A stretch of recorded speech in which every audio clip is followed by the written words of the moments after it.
سلام، وقتتون بخیر باشه بینندگان عزیز و محترم. همراهان آنتن فرصت داخل محوطه جریمه. همین ابتدای مسابقه است که یهو پشت دفاع خالی شد. خود رودریگو فضای خالی رو خوب پیدا کرده. رودریگو با پای راست ضربه رو میزنه اونجا. رودریگویی که فرصت حضور پیدا نکرد در بازی قبل.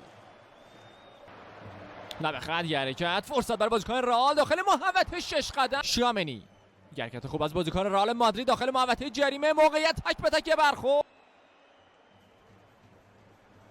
دیگه به نظرم خیلی گرفته بودنه. حرکت رو به جلو، حالا فرصت برای مسافه تک به تک به سمت دروازه. ضربه رو میخوان اونجا چه برای رودریگو. موقعیت برای بازیکن رئال. خود رودریگو میبره اون گوشه، ضربه رو میزنه. رودریگو برمیگردونه. گلر اوویدو کماکان پولر دروازه رو باز بکنه. رودریگو رو ضربه که زد گلر، یه تکل از پشت از شوامنی. داور میگه توپ زده شده و کار دنبال میشه. حرکت از بازیکنان رئال، فرصت از ضربه زده میشه و دروازه باز. اینجا که نشون نداد که چی پاس داده شد، آفساید که اصلا نبود. حرکت قشنگ امباپه همینو زد و دوباره سمت راست شوامنی سانتروی دروازه و یه لحظه کردید اینجا داشت اشتباه میشد که گل به خودی بشه. برای است موقعیت هست، حالا پاس برای ابراهیم، اینور پاس داده میشه. والورده هم خوب بود این پاسه و اینجا نتونه. والورده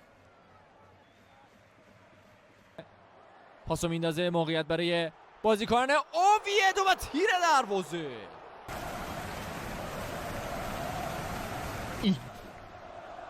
یه توپ رو با یه خوب، حالا فرصت برای بازیکن رئال مادرید، پاس داده میشه. موقعیت هست توی دروازه با یه عالی که خودش هم انجام داد. پاس خوب برای کیلیان امباپه و اینجوری امباپه بازی شد 2-0. امباپه همه گل‌های رئال رو تا به اینجای کار در لالیگا به ثمر رسوند. وینی داخل محوطه، موقعیت هست پشت محوطه، ضربه مستقیم به سمت دروازه.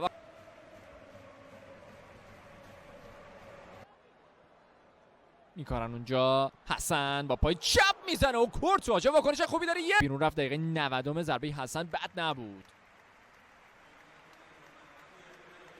که رو به جلو، بازم موقعیت بر بازیکن رئال میتونه ایجاد بشه. ابراهیم دیاز شاید آخرین فرصت رئالی ها باشه. ابراهیم دیاز پاسو میندازه. حالا موقعیت برای وینیسیوس، فرصت برای وینی جونیور و اون زنان این مسابقه ثبت میکنه و برمیگرده به روند گلزنی. وینیسیوس یه پیروزی پرگل و شیرین برای هواداران رئال مادرید. 3-0 رئال برابر اوویدو و برد